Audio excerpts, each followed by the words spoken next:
Hey guys, it's Friday, so my week's almost over here. It's like late in the afternoon, but I was looking on Facebook earlier today and I saw somebody complaining about having slow sales or having no sales. And like, is eBay dead? You know, that common question you often see or hear people talk about or see as clickbait on the YouTube videos. So, anyways, I just wanted to address that because it's really like a negative mindset, right?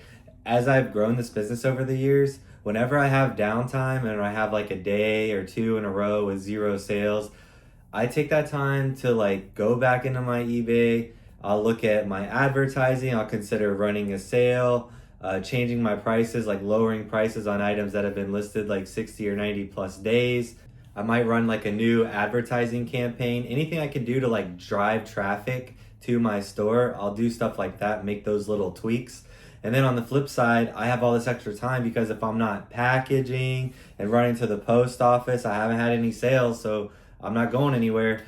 So I'm going to use all that time to take pictures, make new listings, anything I can do to like what I call tickle the algorithm, get that algorithm working. And you could do that by anything that drives traffic to your store, which is going to be everything I just mentioned: new listings, a new campaign, a new markdown sale, a new coupon code. Now, I've had an eBay store subscription for as long as I can remember. So some of these things I'm saying, they might only be usable or available to you if you have a store. It's been so long since I haven't had a store. I don't know the difference between like what the perks are if you don't have a store. So sometimes you might have to like get a store subscription to utilize these tools. But if you're building a business on eBay, you should get a store subscription anyway. I think I probably started my business in April of 2013, and I had just been like a recreational eBay seller on there for a while, like selling my old video games and old golf clubs to get money to like upgrade those things, like get new video games and new golf clubs. But once I decided to do this full time and try to do it as a career, I went ahead and like got an eBay store probably within the first 60 days, if I can remember. Like as soon as I maxed out and had them raise my limits and I was able to list a few hundred items, I went ahead and got a basic store. So that's definitely something I suggest that you do if you're just getting started out. So again, I just want you to avoid that negative mindset. If you're having a slow week or a slow couple weeks or a slow couple days, depending on the size of your store, just take that time to work on the store and make things better, get some new fresh inventory listed, whatever you can do to drive traffic, drive sales. It's on you. It's not eBay's job to like drum up sales for you, right? You're the business owner, you're running this resale business. It's your job to generate the sales and generate the traffic. So I'm about to leave for the weekend, but the only thing I could think about doing before I leave is kind of give you guys a quick tour around the warehouse, which I've done in the past, but I'm sure a lot of you guys watching this video have not seen. Everything's a mess as usual. I'm not the cleanest, most organized person, but I'll give you guys a quick tour before I leave for the weekend. So this is where I take most of my eBay pictures, and I have this space down here where I got pens and pencils. We got all the markers and highlighters there. Scrap paper down here. We got some wine, some homemade wine from one of our auction customers. But yeah, that's where we take most of our pictures. Simple setup. You can get these at the dollar store. They're cheap. And then we have the white wall in the background. My dad helps me out a lot. So every few months he repaints this walls because it gets a lot of scuffs and everything on it. Then we have some of my skateboard collection. This one's a little crooked. Sometimes the wind gets it when the door opens. So yeah, I like to collect skateboards. So I got my wall lined with skateboards. My 13-year-old self would be very proud. We got a bunch of magnets and stickers. I sticker bombed this side, put a bunch of magnets on here. I used to collect like action figures and toys for a while, so this kind of matched that theme, but I got rid of all those and bought a bunch of skateboards and a bunch of coins. Here's like fantasy football first place 2011. 2020, 2023, three-time champ. So then here's the main part of the warehouse. I got the bathroom decorated as well. Sometimes like this art and stuff is listed on eBay, the canes. So sometimes I'll use this for like additional storage as well. But yeah, I went ahead and decorated this. This is kind of funny when people come here to use the bathroom. Got some more skateboards up there. I also decorated the walls around here. Gotta have a Salvador Dali up on the wall, among other things. You just heard the cha-ching. That was an eBay sale. So yeah, we got that stuff up there. We got these Florida license plates, some more skateboards, Every once in a while I'll have poker night here, so I keep the table here for when we need it. I'll clear out some space over here in the middle, throw up the poker table, and we'll have a good game. Here's the way I organize all my CDs. I have them organized by lot number, so like if I made a sale today and it was CD number 849, I know right where to find it.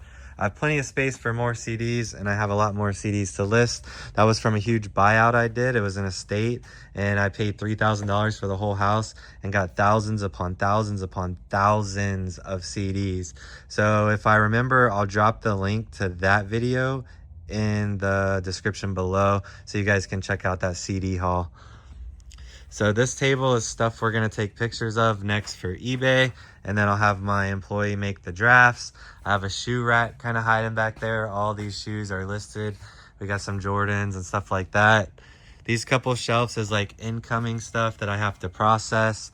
I have a lot of video games piled up, but I also have a lot of consoles. So what I'm going to do one day is test the consoles, put a bunch of the cheaper games with them, make some really good bundles, and I might have some good games in here worth piecing out. I've been stacking them up for a little bit. We got like a Nintendo Wii U here, just some stuff that we're going to get to in the next few weeks with any luck. It's basically my death pile or incoming inventory that needs to be processed, and we do have some more shelves that apply to that as well. Over here we have like our box organization. So we have these like different size boxes here. So a lot of times I know exactly where to find them. And then we got these extra boxes here that I can just grab and go if I have the right item for them. So I just keep that kind of pile of boxes there. We got some extra boxes that I just got in. I get a lot of boxes from friends and family. So we'll break those down on Monday and kind of clear this area out. It's usually not cluttered with stuff like this. Over here, we got our packaging station. This is where I package everything. I got the 3 totes down here with all my packaging supplies. I got a bunch of different size boxes and tape and things that we use for packaging. Got some more cool shit up on the wall. I got this overhead storage too. Like a lot of these boxes are some of my skateboard collection and some personal stuff from home. And we got some extra boxes and totes and things up there just to kind of keep out of the way. And then over here, this is another shelf of incoming. Here's some of those consoles I was telling you about. I'm going to test them, pair them up with those games, clean them up, make some good eBay listing out of there. We got a whole thing of Magic cards I know nothing about. Some vintage electronics, all these dolls that came out of a storage unit I got to go through. But we did find some like $30, $40, $50 like vintage dolls in some of these boxes. So there's actually some decent ones there. I hate dolls, so I'll get around to those one of these days. And then back here, it's really cluttered, but this is everything that's listed, right? So we got a shelf numbering system, and then I use tote numbers as well. So I always have that in the custom SKU. Is the item in tote number 6? Is the item on shelf number 1 or shelf number 2, right? So then when the item sells, I know exactly where to find it. So we have all the shelving back here. Everything's listed. That back corner looks like a mess, but that's all packaging material, bubble wrap, extra cardboard, stuff like that. All the stuff on these shelves is also listed. And then we have those shelves along the back wall there, also listed. A bunch of cool eBay stuff. Then we have this rolling clothes rack. Anything I have that can be on a hanger, I'll put here. We got a few backpacks up here, and it's nice because then they're not up on a dusty shelf getting dirty. There's a nice spray ground backpack. Here's a Cabela's, I think, brand whole body suit for hunting. So sometimes I'm not a clothing reseller. I really try to avoid it at all costs. But if I see a good piece, you know, this is probably like a $45 jersey. It's probably like a $40 jacket. Here's a really nice Harley leather woman's jacket with some cool patches and stuff. Here's like a Travis Scott hoodie. So yeah, like I'll get cool stuff like that, but I'm not trying to be a clothing reseller by any means. To me, it's a completely grossly oversaturated market unless you can find some kind of niche within the clothing resale thing. So I'm not hating on it if you do it. It's just not for me. And this is what I call my high shelf. I put a lot of big, large boxes up there. I also obviously use the top of the shelves for storage. I try to get as close to the ceiling as I can so we can utilize the space we have here. I wish I had pallet racks, but I do not. Here we have some extra stuff. All this stuff is also listed. This is shelf 13, shelf 14, shelf 15. I think I have 23 shelves numbered around here. So yeah, all this stuff is listed.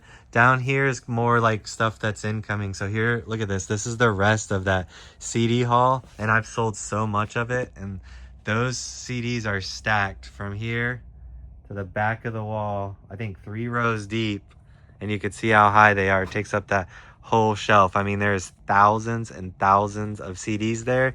And a lot of these CDs are 20, 30, 40, $50 bills. I've sold one CD for $130. It's like a time capsule of music from like the late 80s when they started making CDs into the like very early 2000s, and a majority of them are like late 80s, early 90s. It's an amazing collection, and I've made my money back and made a ridiculous amount of profit. I probably already tripled or quadrupled, and like, just look at all this profit I have left. I will be selling CDs for the rest of my reselling career. These boxes packed with CDs. So like that shelf and that shelf is the rest of that buyout, and it's really an overwhelming, and I don't get overwhelmed very much, but it's an overwhelming amount of CDs, an overwhelming amount of work, but a lot of money when I finally get around to getting it all listed one of these years. This is like my junk rack. This is stuff that's probably going to end up going in the local auction. Some of it might even be donated. I'll just kind of throw junk over there and get to it later. Here's the rest of the air conditioner buyout. I bought a bunch of motorcycle stuff from the same storage unit guy as well. So this is kind of the remnants of those buyouts. I just kind of use this for extra storage space. But within the next few weeks, I'd like to go through all this, get this all cleaned out, because I don't want to have this clutter. I want to have this open. Here's another numbered shelf. All these shoes and stuff are listed. And then here's a shelf where I put a lot of stuff from my auctions. So anything I think is not eBay worthy, but I think it's auction worthy, finds its way to this shelf. You know, we got some brand new like Florida Gators shirts. We got a bunch of just random stuff here. Here's a pretty cool golf bag we have. It's massive. Like, look at the amount of clubs I have in here. I used to have like 3 or 4 golf bags like over here along this area, kind of blocking those shelves and things. But now I got this massive golf bag. I got it at auction one day, and it just holds like a bunch of clubs. I think this was in a pro shop, like a golf shop, and it had a bunch of clubs for sale. So it's kind of like a promotional thing. It's not an actual golf bag. It's like an extra large golf bag. So perfect for having here for all these clubs. So whenever I have clubs to list on eBay, I can kind of have them all in one place, and I know where to find them when they sell. But yeah, I had my auction close this week, so I had an exceptionally busy week, but I just wanted to touch base with you guys and kind of give you a tour of my warehouse in its current state. But yeah, I'm about to get out of here and go have a good weekend, hopefully. So I hope you guys have a good weekend, even though the way that I edit these things and the way I get them out, I'll be lucky to have it done this weekend, but with any luck, I will. But until next time, good luck with your sales. Thanks for watching. Subscribe if you haven't subscribed already. I don't have a bunch of subscribers, right? I'm a little guy, so every little bit helps. Like, subscribe, comment, you know the routine. But yeah, I appreciate you guys. Thanks for watching. Until next time, good luck with your sales. Peace.